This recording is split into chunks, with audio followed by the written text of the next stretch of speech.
Olá para todos e todas, a gente vai começar mais uma videoaula.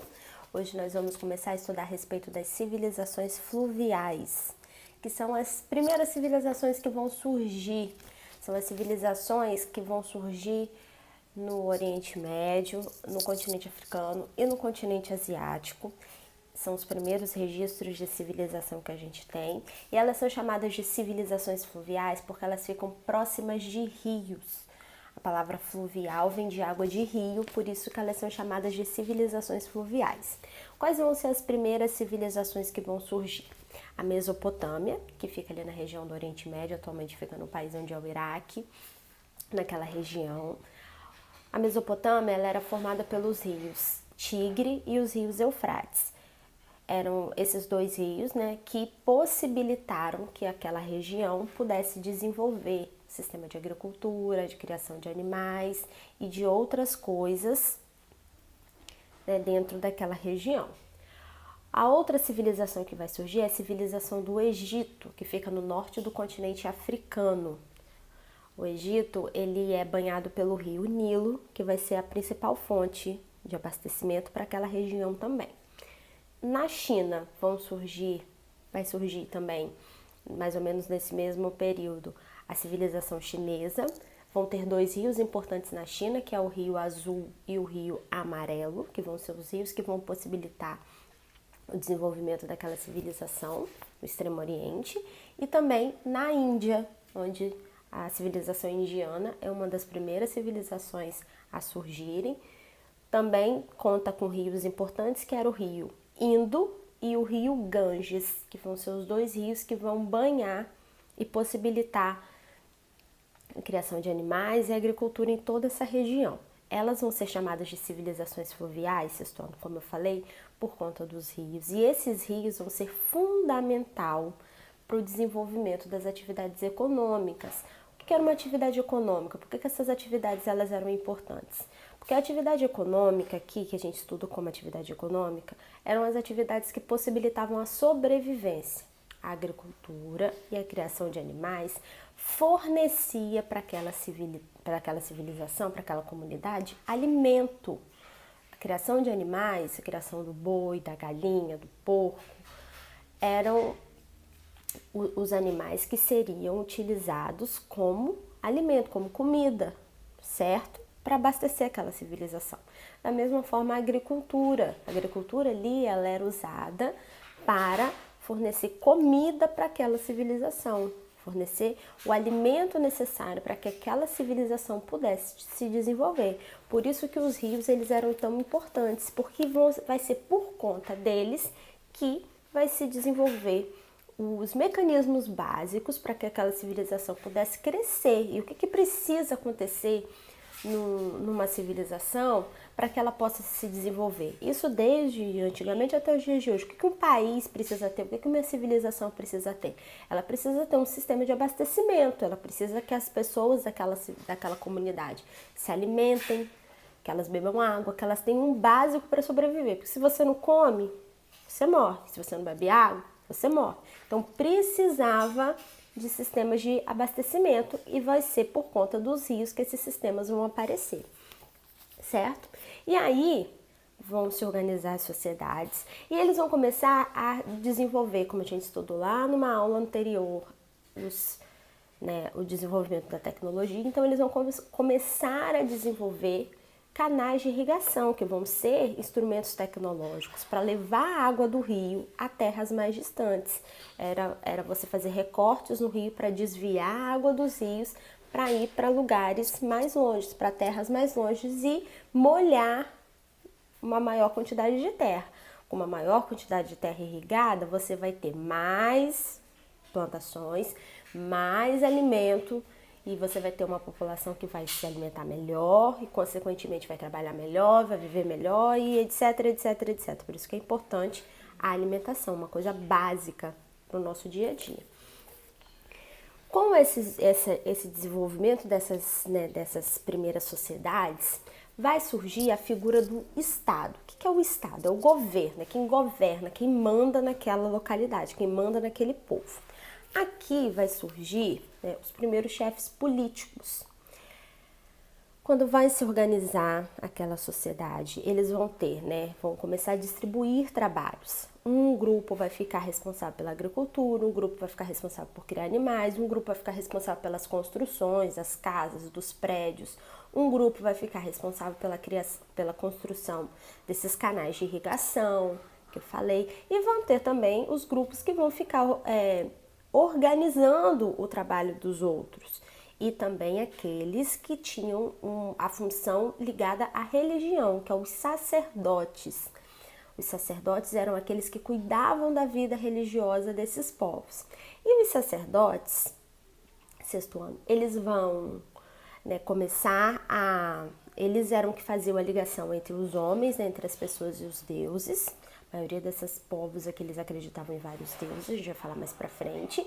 E eles vão começar a perceber que eles falavam relacionados aos deuses, as pessoas acreditavam. E aí eles vão começar a acumular poder e possivelmente esses sacerdotes, eles vão, né, alguém vai começar a se destacar dentro daquela sociedade por ter poder, por conseguir fazer com que a população fazia o que eles queriam.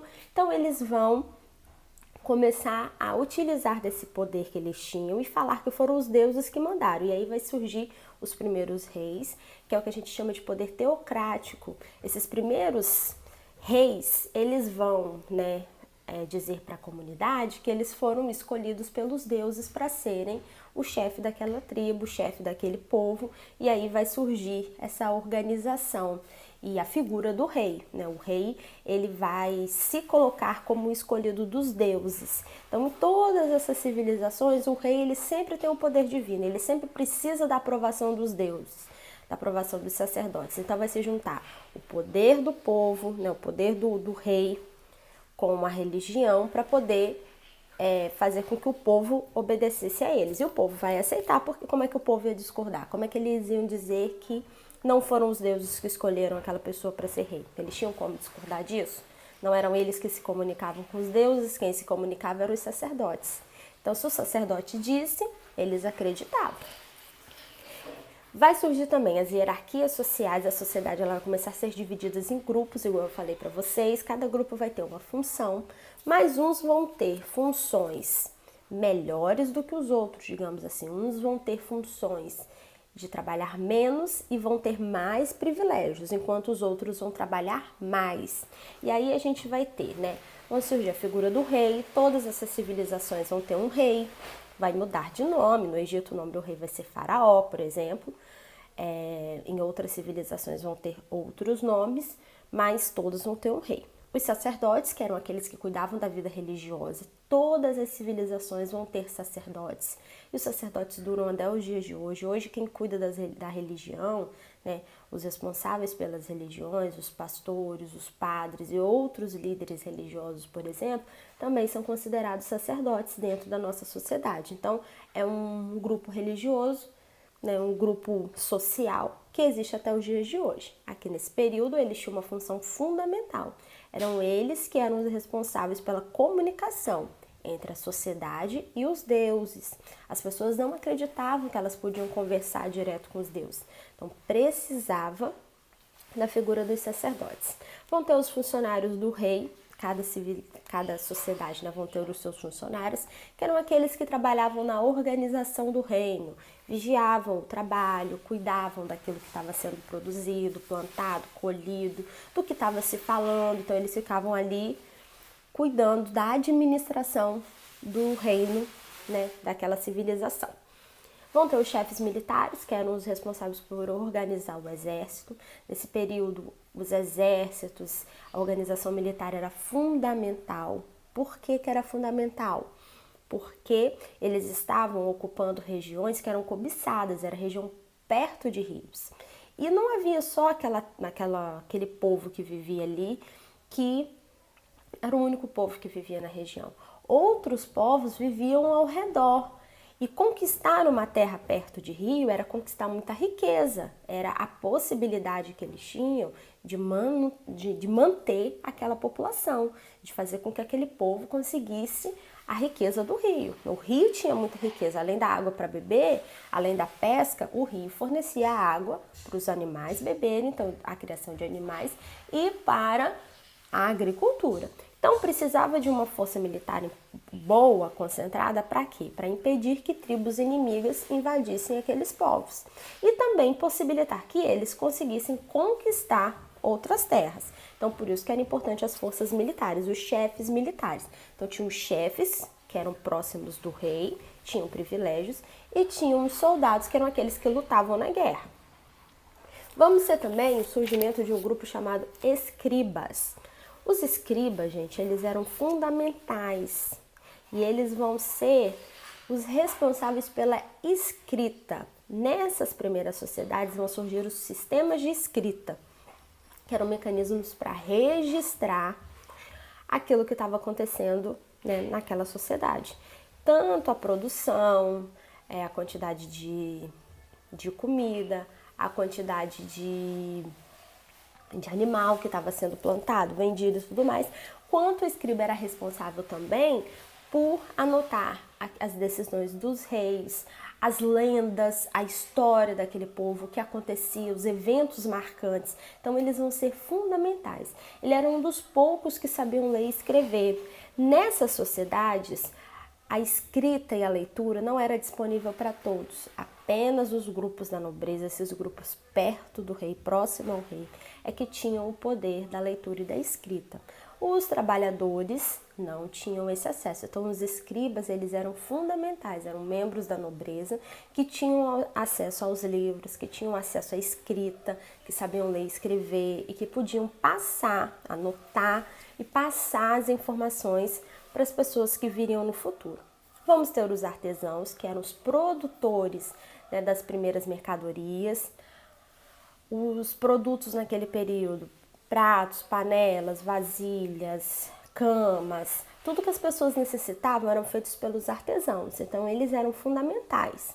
Vamos ter também os comerciantes que vão fazer as trocas comerciais de alimento, e trocas comerciais dos produtos que os artesãos faziam, eles que vão ser os responsáveis por essas trocas comerciais.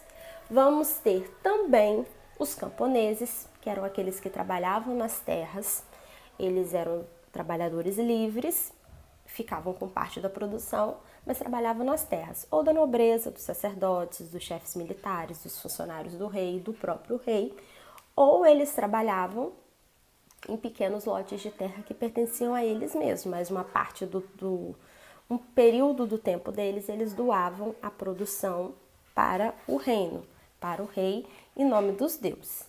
E vamos ter o surgimento aí dos escravos. A escravidão, gente, ela surge desde que o mundo é mundo. A escravidão, ela não vai surgir na humanidade aqui no Brasil, no século XVI. Desde as primeiras civilizações existe a ideia da servidão, de uma pessoa colocar o outro como inferior e explorar o trabalho dessa outra pessoa, que eram os primeiros escravos. Aqui nessa civilização vão surgir esses primeiros escravos. E essa escravidão que aparece aqui não tem ligação com cor de pele, como a gente vai ver aqui no Brasil, no continente americano, no período da colonização do nosso país. A escravidão aqui, ela está ligada a duas condições básicas. Como é que uma pessoa se tornava escrava aqui na antiguidade? Primeiro, como prisioneiros de guerra. Quando um grupo, uma tribo, né, uma civilização conquistava outra, aqueles que sobreviviam se tornavam escravos. Eram tirados do lugar deles de origem, levados para outros lugares e ali eles eram comercializados. E eles, por terem perdido a guerra, não tinham direito de reclamar, porque o rei deles havia morrido, havia sido preso. Então, eles se tornavam escravos do outro povo. Essa era a primeira opção. A segunda opção era por pagamento de dívidas, principalmente camponeses, comerciantes e artesãos, que eram o grupo mais baixo da sociedade. Quando eles adquiriam uma quantidade de dívidas grande com os membros da nobreza e eles não tinham como pagar aquelas dívidas, eles doavam parte do seu tempo como trabalho escravo. Ou podiam vender membros da sua família. Famílias que tinham muitos filhos, era comum que essas pessoas vendessem seus filhos como escravos para poder pagar as suas dívidas. Olha que doideira, mas isso acontecia. Então essas eram as maneiras que as pessoas tinham de se tornar escravos. Não tem nada a ver com a cor da pele, nada a ver com o fato de serem de um determinado local ou não. Até porque, por exemplo, o povo egípcio pertencia ao continente africano, pertence à África até hoje. E no começo da civilização, a população egípcia era de cor negra. Hoje, quando a gente vê os egípcios, a gente vê que eles são pardos, né, digamos assim, né? Eles têm uma pele mais clara, porque houve uma miscigenação com o passar dos séculos, mas o começo da civilização egípcia, que a gente vai estudar aqui nas próximas aulas, eles eram negros. Então, como que eles, sendo uma das maiores civilizações de pele negra, vão tornar negros por questão racial, por questão da cor da pele? Né? Não tem lógica. Então, eram essas as duas condições e depois, séculos depois, é que a cor da pele vai se tornar condição para a escravidão, mas isso é assuntos mais para frente. A economia dessas sociedades, né? Eles desenvolviam, como eu já falei, agricultura, criação de animais, artesanato, né? Produção de mercadorias e o comércio, que eram as trocas de mercadorias.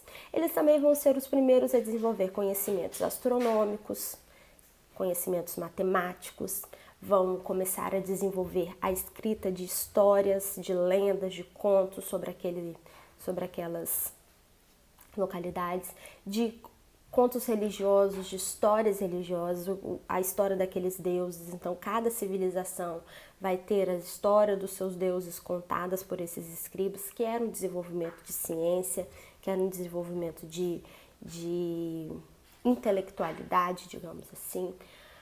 A religião desses povos, como eu falei com vocês, eles acreditavam em vários deuses e a gente chama religiões que acreditam em vários deuses de politeístas.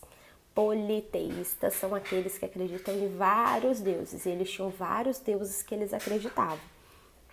E também vão desenvolver, como a gente já falou, o sistema de escrita.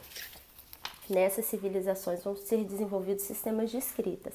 Na Mesopotâmia vai ser o primeiro sistema, escrita cuneiforme.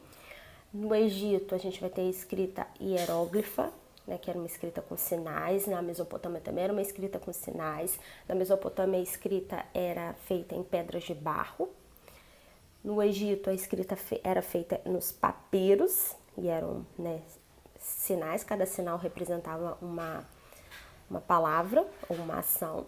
Na China a gente também vai ter a escrita de ideogramas, que é uma escrita que é usada até hoje. É lógico que ela foi sendo aperfeiçoada com o passar dos séculos, dos milênios, porque a civilização chinesa ela é milenar e foi se aperfeiçoando, mas é a mesma ideia, a ideia dos símbolos representando palavras ou ações, ok? Espero que vocês tenham entendido. Qualquer coisa chama no privado. Beijinhos e até a próxima aula.